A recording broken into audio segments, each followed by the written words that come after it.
Welcome to KT media. And ఈరోజు చాలా హ్యాపీగా ఉంది. ఎందుకంటే ఒక దర్శక దిగ్గజం మనకు ఆస్కార్ను తీసుకొని వచ్చిన ఎస్ఎస్ రాజమౌళి మీద మనకు నెట్ఫ్లిక్స్ వాళ్ళు ఒక మంచి బయోపిక్, అంటే తన మీద ఒక డాక్యుమెంటరీ అయితే ద మోడ్రన్ మాస్టర్స్ అని మాత్రం ఒక మంచి లైఫ్ స్పాన్ తన ఎక్స్పీరియన్సెస్ను అన్నీ కూడా తీసుకొని తనతో వర్క్ చేసిన వాళ్ళతో ఆ డైరెక్షన్, ఆ డైలాగ్స్ ఏంటి, తను ఎలా ఉంటాడు ఏంటి అనేది కూడా ఒక ఆడియన్గా నిజంగా ఎంతో మందికి ఒక కళ తన గురించి తెలుసుకోవాలనుకున్న వాళ్ళందరికీ కూడా నెట్ఫ్లిక్స్ వేదికగా ఇదైతే తీసుకొని రావడం జరిగింది, ద మోడ్రన్ మాస్టర్స్ అనేది.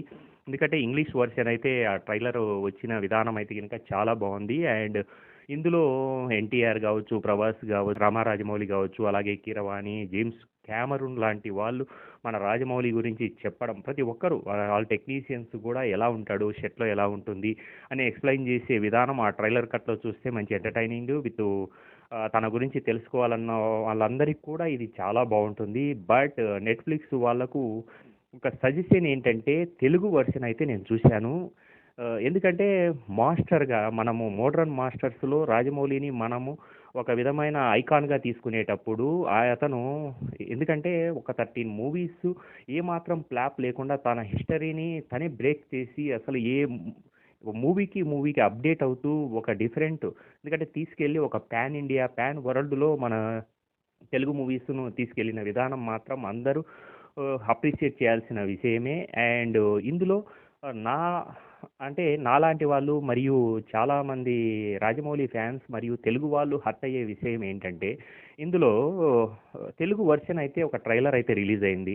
అందులో ఈ ఎన్టీఆర్ గారికి కానీ, మన ప్రభాస్ కానీ, రామ్ చరణ్ కానీ వీళ్ళందరూ కూడా డబ్బింగ్ చెప్పిన విధానం, ఎందుకు వాళ్ళను అడిగితే మళ్ళీ తెలుగులో కూడా ఒక బైట్ అయితే ఇస్తారు కదా, తెలుగులో కూడా మాట్లాడతారు. అలాంటి ఆప్షన్ ఉండి కూడా ఎందుకు వాళ్ళు కేర్ తీసుకోలేదు? ఆ డాక్యుమెంటరీ తయారు చేసే టీం ఏదైతే ఉందో ఎంత అంటే ఇర్రెగ్యులర్గా అండ్ నెగ్లిజెన్స్ క్రియేట్ అయిందనే చెప్పొచ్చు. నాలాంటి వాడికి తీసుకెళ్ళి ఒక కెమెరా తీసుకెళ్ళి ఆ టైంలో వాళ్ళు ఎక్కడుంటే అక్కడ తీసుకొని రాజమౌళి గురించి చెప్పమంటే రోడ్డున పోయేవాడు కూడా చెప్పడానికి కుతూహలం. అలాంటిది వర్క్ చేసిన వాళ్ళు ఎంత ప్రేమగా తన ఎక్స్పీరియన్సెస్ను ఎక్స్ప్రెస్ చేస్తారో మన అందరికీ తెలుసు. ఇంగ్లీష్ వర్షన్ చాలా బాగుంది అండ్ అందులో వరల్డ్ అందరికీ ఉపయోగపడేలా ఉంది. కానీ తెలుగు ఆడియన్కు, నార్మల్ పీపుల్కు అర్థమయ్యేలాగా, ఎందుకంటే ఎన్టీఆర్ అంటే డైలాగ్స్ ఎలా చెప్తాడు, మాట్లాడే విధానం, ఒక ఎమోషన్ అనేది ఉంటుంది. ఆ ఎమోషన్ను వీళ్ళు కిల్ చేసినట్టే అయింది. ఎందుకంటే ఒక ప్రభాస్ కావచ్చు, తనతో వర్క్ చేసిన ఎవ్రీ హీరో కూడా వాళ్ళ ఎక్స్ప్రెస్ చేసిన విధానాన్ని వీళ్ళు తెలుగులో డబ్ చేసిన విధానం, ఎందుకంటే మనం ఇంగ్లీష్ సినిమాలు తెలుగులో డబ్బింగ్ చేస్తే ఎంత దరిద్రంగా ఉంటుందో అలాంటిది ఇంగ్లీష్ సినిమాలు తెలుగులో డబ్బింగ్ చేయడం ప్రాబ్లం కాదు, ఎందుకంటే తెలుగు ఆడియన్కు అవసరం. కానీ తెలుగు హీరోలు ఇంగ్లీష్లో మాట్లాడినవి వీళ్ళు తెలుగులో వాళ్ళ వాయిస్ను వింటూ ఉంటే ఎంత ఇరిటేటింగ్గా ఉంది, ఎంత చెత్తగా ఉంది అంటే, ఆ ఒక్కటి కనుక ఆగస్టు 2 ఎప్పుడో రిలీజ్ అవుతుంది కదా ఓవరాల్గా, ఇంగ్లీష్ వర్షన్ ముందు రిలీజ్ చేసి తర్వాత ఒక 5 రోజులు లేట్ అయినా ప్రాబ్లం లేదు, తెలుగు వర్షన్లో వాళ్ళతో తెలుగులో మాట్లాడి ఇవ్వండి. తెలుగులో ఇంటర్వ్యూ లాగా రాజమౌళి గురించి చాలా బైట్స్ ఉంటాయి, అవి తీసుకొని దీంట్లో యాడ్ చేస్తారని అనుకుంటున్నాను.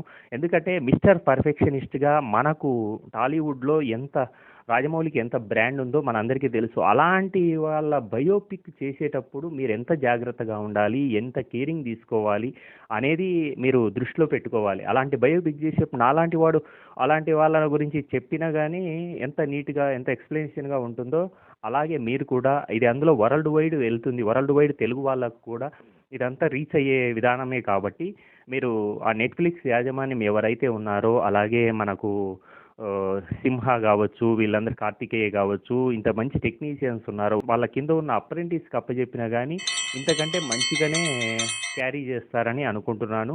ఇదొక్కటి మీరు కేర్ తీసుకుంటే కనుక ఈ డాక్యుమెంటరీ ఏదైతే ఉందో ఫుల్ఫిల్ అయిన ఫీలింగ్ అయితే ఉంటుంది. Thank you.